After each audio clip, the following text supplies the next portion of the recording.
Filho deixou de ser Deus quando ele se encarnou e tornou-se servo? Será que o Filho de Deus deixou de lado todos os seus atributos ao esvaziar-se e vir a essa terra? Nessa lição de número 7, nós vamos estar tirando essas dúvidas e outras para que você compreenda a obra de Jesus à luz da Bíblia e também trazendo explicações à luz das profecias do Antigo Testamento. Hoje estaremos comentando a lição de número 7 com o tema A Obra do Filho. Lembrando sempre que nossa revista, ela é uma revista bem teológica e que nós vamos nos concentrar tanto na explicação bíblica quanto na aplicação. E o diferencial é que nós vamos sempre estar conectando com as profecias do Antigo Testamento. O tema diz, a obra do Filho. O texto áureo diz, pelo que também Deus o exaltou soberanamente. E lhe deu o nome que é sobre todo nome. Filipenses 2:9. A verdade prática diz, a humilhação voluntária de Cristo, sua obra redentora e sua exaltação gloriosa revelam que somente Ele é digno de toda adoração e obediência. Ou seja, a obra que a revista vai falar é a obra de Jesus na cruz do Calvário e também a sua ressurreição, ou o resultado da sua ressurreição, que é a glorificação do Pai. O texto bíblico, que é onde nós analisamos a lição, alguns detalhes para depois nos aprofundarmos na lição, diz, Filipenses 2:5 diz, de sorte que haja em vós o mesmo sentimento que houve também em Cristo Jesus. Se você for perceber, o sentido de sentimento aqui não é o de emoção que nós temos, mas de disposição interior. Esse termo já acontece no capítulo 2, versículo 2. E veja que faz parte de uma estrutura do livro. Que estrutura é essa? No primeiro capítulo você tem uma espécie de carta de amizade, onde há um encorajamento e a ênfase na comunhão. Ali, o estilo narrativo, ou o estilo de gênero do autor é de narração. Ele vai contar o que ele estava sentindo, o que aconteceu, a prisão dele. No capítulo 2, o tom já muda para um tom imperativo. Ele vai dizer o que você deve fazer. E ele já começa, na verdade, a abordar um dos problemas da carta, que é o que os irmãos estavam vivendo em desunião. Estava tendo conflito, atrito. No versículo 6 diz, que sendo em forma de Deus, preste atenção na expressão forma, que ela vai aparecer 3 vezes, não teve por usurpação ser igual a Deus. 7. Mas aniquilou-se a si mesmo. Aqui, aniquilou-se é tornar-se servo, não é negar a divindade. Tomando a forma de servo, fazendo semelhante aos homens. E vai para a terceira palavra forma aqui no versículo 8. E achado na forma de homem, humilhou-se, sendo obediente até a morte e morte de cruz. Perceba que agora ele está descendo, há um movimento de descida no texto. No versículo 9 diz, pelo que Deus o exaltou soberanamente. Aqui já é um movimento de subida. Ele lhe deu um nome que está que está sobre todo nome. Aí vem o propósito no versículo 10. Para que o nome de Jesus se dobre, todo o joelho dos que estão nos céus, na terra e embaixo da terra. E no versículo 11, ele ainda diz, e toda língua confessa que Jesus Cristo é o Senhor, para a glória de Deus Pai. Preste atenção no termo Senhor aqui, porque na verdade o termo Kyrios do grego, ele é o termo teológico e político da época, que mostrava a glória que o imperador recebia, sendo o dono de tudo e merecendo todas as honras. E uma outra coisa importante desse texto é que o autor da lição ele vai escolher os hinos cristológicos. Por exemplo, Colossenses 1 tem um hino cristológico, João tem um hino cristológico. E por que é importante nós não deixarmos isso passar?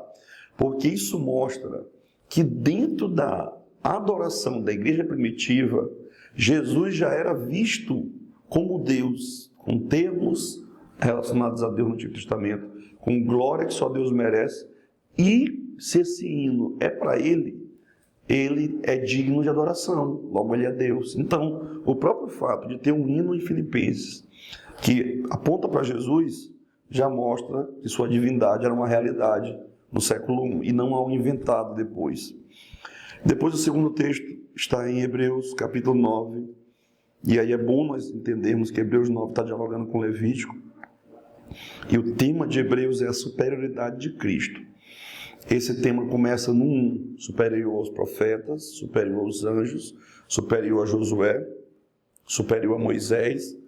E aí, nesse capítulo aqui, ele vai mostrar a superioridade de Cristo em relação ao sumo sacerdote, que é um diálogo com o capítulo 16 de Levítico, que diz: porque Cristo não entrou no santuário feito por mãos, figura do verdadeiro, porém no céu. Olha esse paralelo. Céu e santuário feito por mãos, para agora comparecer por nós perante a face de Deus. Aqui ele está falando de Jesus como sacerdote, o sumo sacerdote. A atividade do sumo sacerdote na terra, que é o falível, e a dele no céu. No 25, ele vai falar sobre a eficácia desse sacrifício. Nem também para si mesmo oferecer muitas vezes, como um sacerdote, cada ano entra no santuário com sangue alheio. Veja bem, aqui já tem um argumento. Jesus é superior ao sumo sacerdote, porque ele entra no santuário celestial, porque ele não precisa oferecer várias vezes o sacrifício. Vai desenvolver no 26. De outra maneira, necessário lhe fora padecer muitas vezes desde a fundação do mundo, mas agora, na consumação dos séculos, uma vez, olha o contraste entre o muitas vezes do 25 e uma vez do 26, para aniquilar o pecado pelo sacrifício de si mesmo.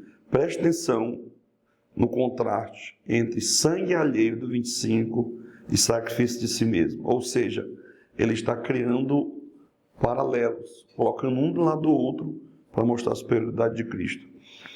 Aí ele vai mostrar o juízo no 27. E como aos homens está ordenado morreriam uma só vez, e depois disso o juízo, assim também Cristo, oferecendo-se uma vez para tirar os pecados de muitos, aparecerá a segunda vez sem pecado aos que esperam salvação. Aqui ele liga o sacrifício de Jesus à sua promessa de vir nos buscar. E aí nós vamos para um que diz a humilhação voluntária do Filho. O primeiro ponto diz a submissão de Cristo. E aqui é importante nós entendemos o argumento, porque a revista vai trabalhar a análise sobre esses dois textos. A primeira parte, que é o primeiro ponto, vai trabalhar o capítulo 2, depois a segunda parte vai trabalhar o capítulo 9 de Hebreus, e depois a terceira parte ele vai voltar para o capítulo de número 2 de Filipenses e entrelaçar também com o capítulo 9. No 1, ele vai falar sobre o argumento que começou no versículo número 1 até o 4. Qual é o argumento do versículo do 1 ao 4? É que eles deveriam viver em unidade, e isso seria desenvolvido através da humildade. E preste atenção aqui. Humildade, no mundo antigo, não é uma virtude, é uma fraqueza. Soldado romano não era humilde, general romano não era humilde. E te lembra que Filipos era uma cidade considerada colônia romana. Isso quer dizer, então, que aqui o Senhor está falando através de Paulo, que ele está colocando Cristo, versículo 5, como um exemplo da humildade que ele exorta a igreja no versículo 1 até o 4. Por isso que essa palavra, fronel, ela volta do versículo 2:2 para o versículo 2:5. O que ele está dizendo para nós? Vocês querem aprender a ser humilde?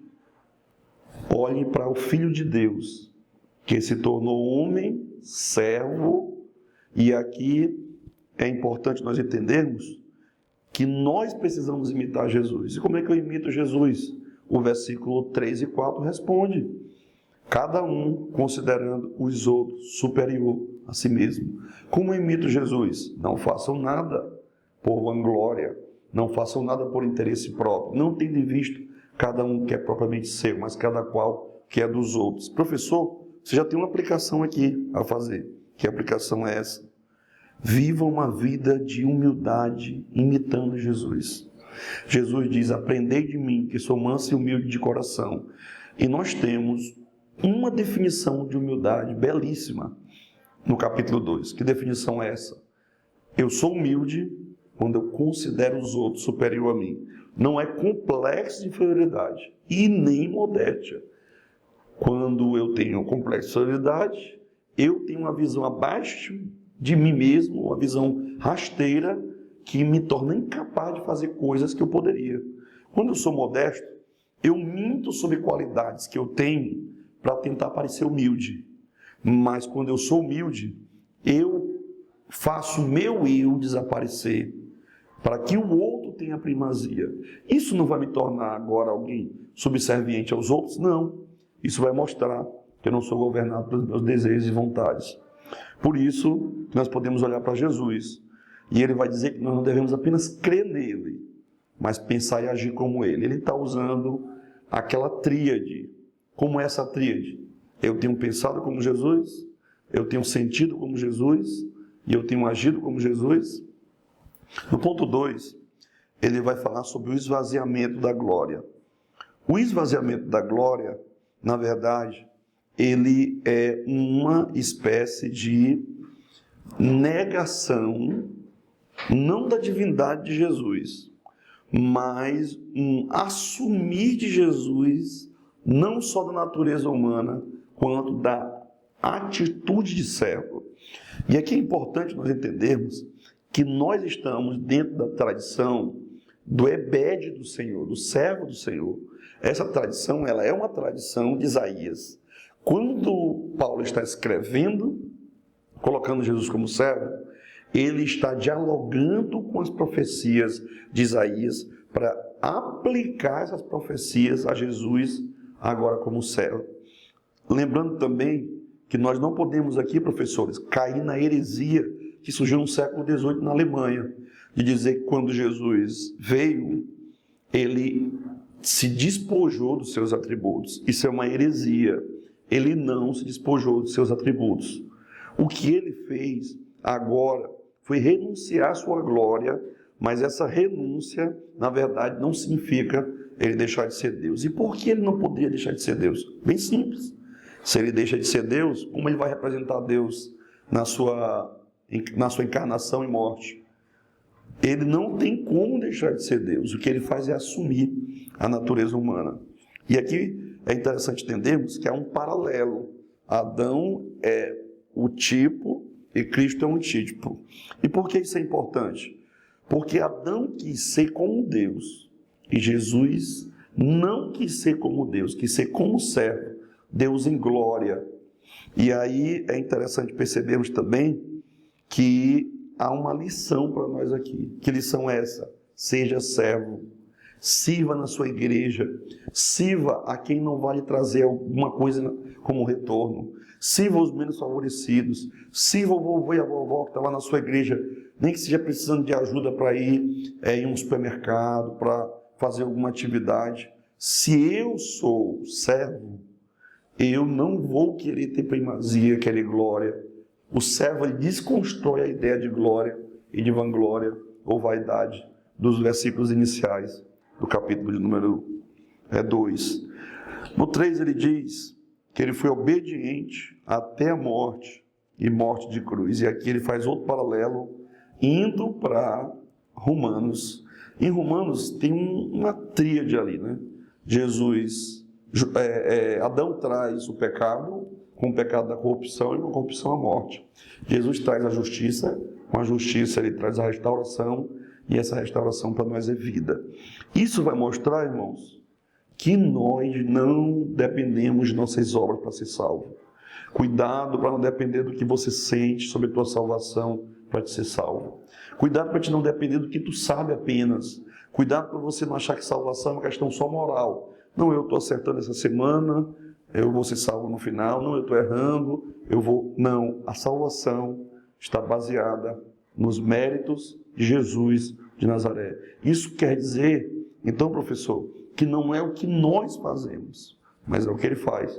Que não é um prêmio que nós recebemos, mas é um presente que nós ganhamos, por causa da obra de Jesus. Isso quer dizer também que não há vanglória, não há motivo para nós nos gloriarmos. Não existe possibilidade de cultivarmos um orgulho espiritual, porque se a obra foi dele, como eu vou me gloriar?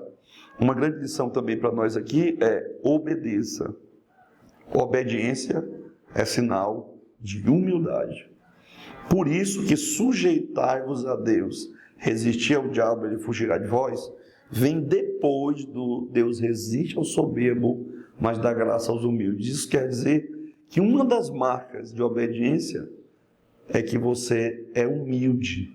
Quando eu sou humilde, eu obedeço. Quando eu sou orgulhoso, eu me torno rebelde. E ele foi obediente até a morte.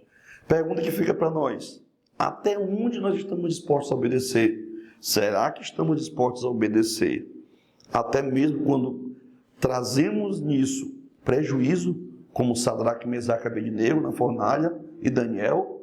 Ou a nossa obediência se tornou utilitarista? Eu vou obedecer a Deus, se ele me der, não, o Jó está sendo abençoado, porque ele só está te obedecendo porque o Senhor deu tudo para ele. Tirou e mesmo assim ele adorou. Fica uma lição para nós. Ponto 2, aparece a obra redentora.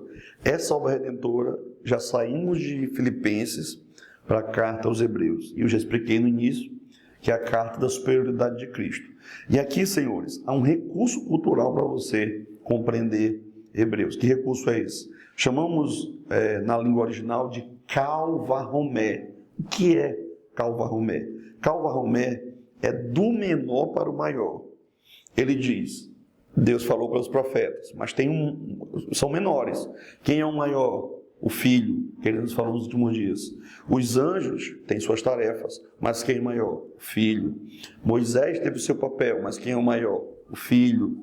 Josué teve sua missão de trazer ao povo a Canaã, mas quem vai nos fazer entrar no descanso? O Filho. Ou seja, quando ele chega no 9, ele está usando calvaromé. Ele vai pegar o sacerdote, sumo sacerdote que é o menor, e vai mostrar Jesus, que é o maior. Ou seja, todo o texto de Hebreus trabalha a superioridade de Cristo.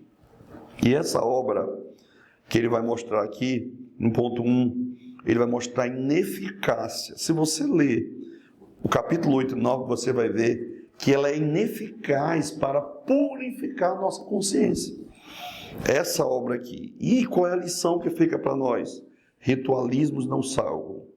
Obras humanas não salvam. Mediadores humanos não salvam. Intercessores de religiões não salvam. Todas as obras que você imaginar de purificação no Ganges, de tentativa de intercessão por santos ou mesmo pela Rainha dos Céus, que negam adorar, mas que na prática adoram, nada disso tem valor. Lembre-se, o texto sobre a expiação em Levíticos 16 está, na verdade, apontando para a realidade. Aqui é a sombra. Não troque a sombra pela realidade. Que sombra é essa? O sacrifício do antigo aponta para o sacrifício do novo. O sumo sacerdote do antigo, imperfeito, aponta para o sacerdote perfeito do novo, e com sacrifício com resultado ilimitado. E ele vai dizer aí que a entrada única de Cristo no santuário com seus próprios sangue nos assegura a redenção eterna. Professor, o que é redenção? É comprar para dar liberdade. Sem derramamento de sangue não há remissão.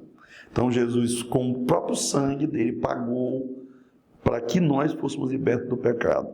No ponto 2.2, ele fala de sacrifício único e suficiente. E aí ele está no versículo número 25. Vou fazer as conexões agora. Ele estava no 24, ele está no 25, capítulo 9 de Hebreus. Nem também para si mesmo oferecer muitas vezes. Por que era oferecido muitas vezes? Porque esse sangue cobria, não tirava. Esse sangue, ele era paliativo e temporário. Ele só apontava, não resolveu o problema. Ele era alguém dizendo: nós estamos oferecendo o sangue e o sacrifício porque vai ter um que vai oferecer de forma definitiva, que é Cristo. No versículo, no 2.2, ele vai mostrar também que Cristo só ofereceu uma vez. E aqui é uma crítica. Que crítica é essa? Crente não precisa oferecer sacrifício com o objetivo de ser salvo.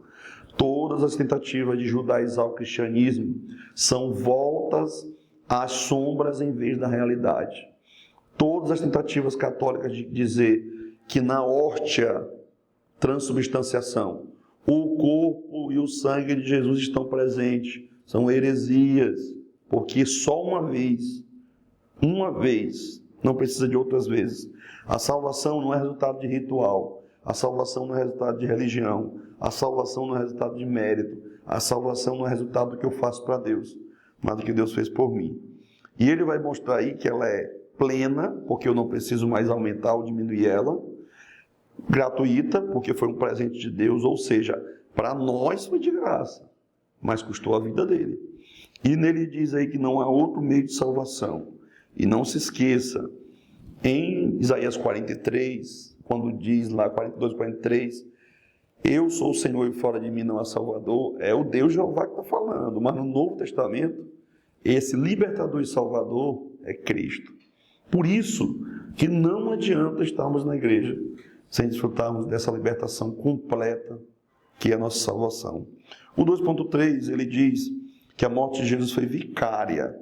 Essa ideia de vicária, incrivelmente ele não cita aqui o capítulo, ela está clara em Isaías 53. E lembre-se, a teologia do servo sofredor está no 40, capítulo do 40 em diante, na verdade ali 42, 43, 44, aí o 53 também inclui. E por que essa ideia de vicária é importante? Porque, na verdade, o castigo, observe bem, castigo, juízo, que nos traz, em favor de nós, a paz, é um resultado. Estava sobre ele, observe bem, Jesus se torna a bandeja onde os nossos pecados são colocados, para que a ira de Deus seja descarregada sobre ele. Mas ele diz que o castigo que nos traz a paz, observe que tem um paralelo, ele tem castigo, nós temos paz. O castigo que nos traz a paz estava sobre ele. Pelas suas pisaduras, nós somos sarados. Ou seja, ele sofreu, mas nós recebemos a paz. E aí, o melhor exemplo que eu posso usar no dia de hoje é, se Jesus estivesse em um avião e só tivesse um paraquedas, e você e ele estivessem no avião caindo, o paraquedas fosse dele, ele iria orar para você e dizer: pode usar o paraquedas, eu vou morrer no seu lugar. Não foi isso que aconteceu na cruz? Salvou os outros e não pôde salvar a si mesmo. Isso mostra que nós temos que entender que devemos viver em adoração e gratidão a Deus. Tudo que fazemos para Deus é o mínimo, devido a que tudo que Cristo fez por nós na cruz. E o ponto 3, que é o ponto final, é a volta para o capítulo de número 2 do livro de Filipenses. Ele se torna servo, ele se humilha, ele vai para a cruz. Agora Deus vai exaltá-lo. E por que é importante nós entendermos isso, essa exaltação? Porque, na verdade, se você for ler bem o texto aí, você vai perceber logo, a partir do versículo de número 5 até o versículo de número 8, é a humilhação. Mas do versículo de número 9 até o versículo de número 11, ele na verdade vai ser exaltado. E aqui é importante você entender um detalhe crucial, que aí está um diferencial dessa explicação. Ele está dialogando com a teologia do Antigo Testamento. Como é que ele faz isso, pastor Moisés? Ele faz isso ligando a ideia de como Deus, do versículo de número 6, com a ideia de Adão em Gênesis 1:3. Chamamos isso de intertextualidade, isso que eu estou fazendo aqui. Conectar o texto do Novo com o do Antigo. É texto entrelaçado. No versículo de número 7, a teologia do servo sofredor aparece. E onde ela está no Antigo Testamento? Isaías 52 e 53. Depois você vai ver já no versículo número 9, ele sendo entronizado. E onde está isso? Salmo 110, que é o salmo citado em Hebreus 1 e citado também em Atos 2, ou seja, ele está cumprindo o que o Pai diz. Existem mais de 200 profecias que são impossíveis de um homem sozinho cumprir, mas o homem e Deus, Jesus, cumpriu. Depois, no versículo de número 11, ele recebe o senhorio, que está onde?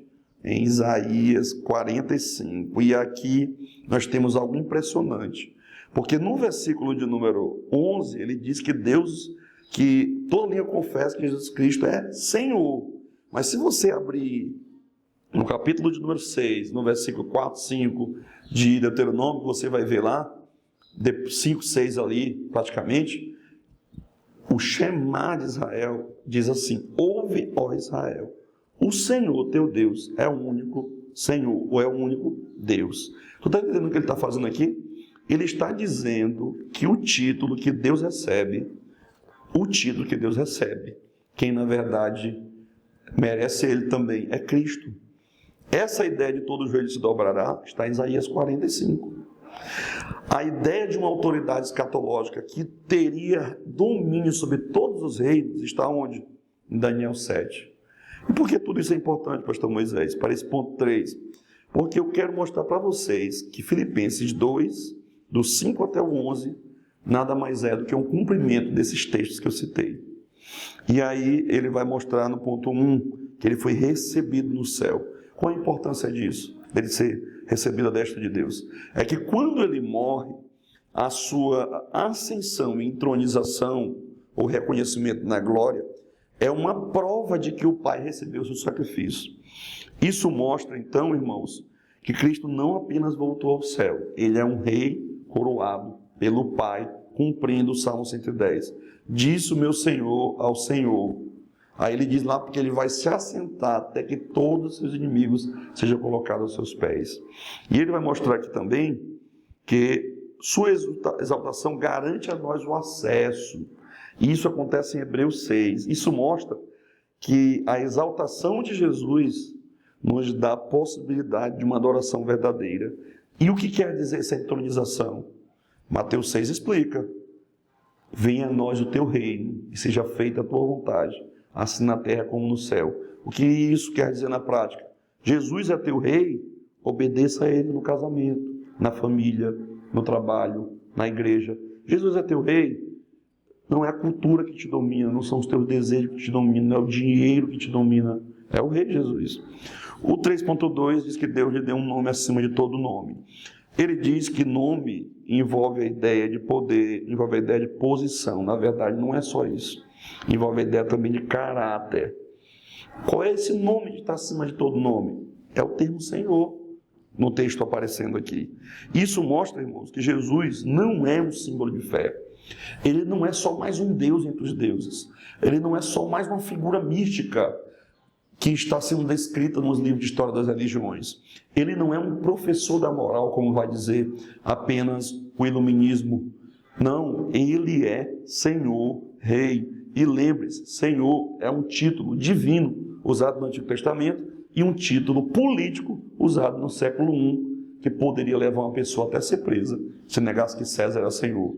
Mas você está vendo? Paulo está dizendo: a colônia de vocês não é aí em Filipos, é no céu. O Senhor de vocês não é César, é Jesus.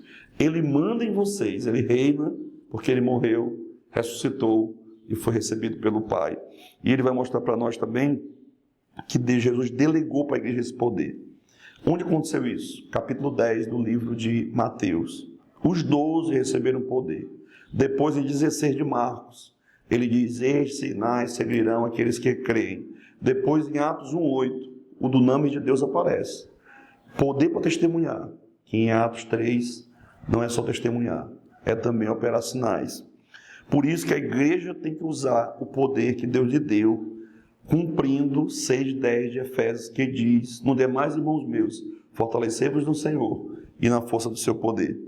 E por último aí, ele vai mostrar que essa soberania ela é universal e o retorno é triunfal. Aqui ele vai voltar Ele vai conectar o final do capítulo do versículo 10 e 11 com o final do versículo de número 28 do livro de Hebreus. O 3.3, irmãos, ele vai mostrar que a soberania de Jesus ela é universal e o seu retorno é triunfal. Lembre-se que essa ideia de reino universal é uma ideia assustadora. Por que é uma ideia assustadora? Porque naquela época os reis eram reis de regiões. Reis como Alexandre alcançaram um apogeu impressionante, Nabucodonosor, e Daniel trabalha muito essa ideia desse reino que não vai ter fim. Mas quando você chega no livro de Mateus, trabalhando Jesus como um rei humilde, que precisou receber doação daqueles magos vindo do Oriente, e aí você começa a perceber o desenrolar da ideia de exorcia, que é a autoridade. Esse poder, no 4, é um poder para curar. No capítulo 8 é um poder para expulsar demônio e controlar a natureza. No 10, esse poder é um poder para ser transferido por discípulos também, para operar os sinais do reino, cumprindo Isaías 35. Mas quando você termina o livro de Mateus, você vai ter uma verdade assustadora. Que verdade é essa? Jesus, depois de ter ressuscitado, chega para fundamentar a missão e diz: todo o poder. Observe bem, todo o poder e toda a autoridade. Aí ele vai dizer onde? Me foram dadas nos céus e na terra. Isso quer dizer, irmãos, que a autoridade de Jesus, ela é completa, total, universal. A autoridade de Jesus, então, não foi dada por homens, foi dada por Deus. Essa autoridade de Jesus, ela vai se dar hoje, através de uma entrega a Ele, que é a marca da fé de quem crê no Rei de verdade. Mas a todos quanto receberam deles o poder de serem feitos filhos de Deus. E, no futuro, todo joelho. Observe bem que ele não diz só quem quer. Ele diz que todo joelho vai se dobrar diante de Jesus. Essa é uma imagem que mostra que, na verdade, a vitória de Jesus não vai ser uma vitória só espiritual. Não vai ter só uma vitória moral. Não vai alcançar só o âmbito eclesiástico. Jesus vai reinar sobre todos os poderes. Não só de forma invisível, mas de forma visível, real, poderosa. Isso mostra que ele vai levar para morar com ele aqueles que estão esperando na sua vinda. Isso mostra também que a sua glória será reconhecida. Nós estamos aqui lidando não mais só com o servo sofredor, nós estamos lidando com o Senhor soberano que vai reinar para sempre com a sua igreja. E como nós podemos aplicar isso em nossas vidas? Creia, viva e glorifique a Deus por causa desse poder de Jesus. Isso é o fundamento para a missão. Você não está pregando um Cristo fraco, raquítico. Não, você está pregando um Cristo poderoso, grandioso, fiel, infalível. Meu irmão, essa revista é para nós lermos ela e aprendermos ela, glorificando a Deus pelo seu Filho Jesus Cristo. Porque Ele é mais do que você imagina. Ele é infinitamente maior do que você consegue sentir e pensar. Isso deve nos levar a pararmos um pouco e pensarmos: o Jesus que eu penso é o mesmo Jesus que a Bíblia descreve? O Jesus que eu penso é o mesmo Jesus que a Bíblia descreve tendo poder sobre o meu casamento, sobre minha família, sobre o meu trabalho, acima dos governos, acima das cidades, acima dos prefeitos, acima dos presidentes, acima dos órgãos internacionais? Ele reina supremo.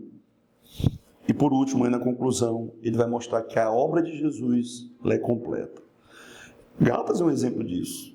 Você não pode colocar salvação e circuncisão, salvação e lei, adicionar o batismo à salvação, tradicionalismo à salvação, misticismo judaico à salvação, esoterismo à salvação. Não dá. Religião à salvação. A salvação é somente através de Jesus. Por isso é que nós temos que ter cuidado para não colocarmos como salvação alguém acima de Jesus de Nazaré. Como igreja, nós somos chamados para viver em comunhão com essa verdade. Isso quer dizer, nós somos chamados para entender, concordar e aceitar e viver essa verdade, aguardando o retorno de Jesus. Vivamos como servos daquele que nos serviu com sua vida e nos salvou com seu sangue. Pergunta final para nós: será que nós estamos imitando Jesus? Será que nós estamos imitando Jesus na nossa família, na nossa igreja? O que você está fazendo para Deus na sua igreja? O que você está fazendo para Deus na sua universidade? O que você está fazendo para Deus no seu serviço? Na sua rua, no seu bairro? Que Deus em Cristo nos abençoe. Se você quiser ter acesso a essas imagens que vão estar aparecendo enquanto nós estamos dando aula, pode nos chamar no Instagram lá, @MoisésBacelar, manda mensagem, nós vamos estar enviando. Envie esse vídeo pelo menos para 10 professores, 10 pessoas. Curta, compartilhe, e se você tiver alguma dúvida, coloque aí nos comentários. Continue orando por esse trabalho, divulgando esse trabalho. Que Deus em Cristo nos abençoe nessa tarde. Amém.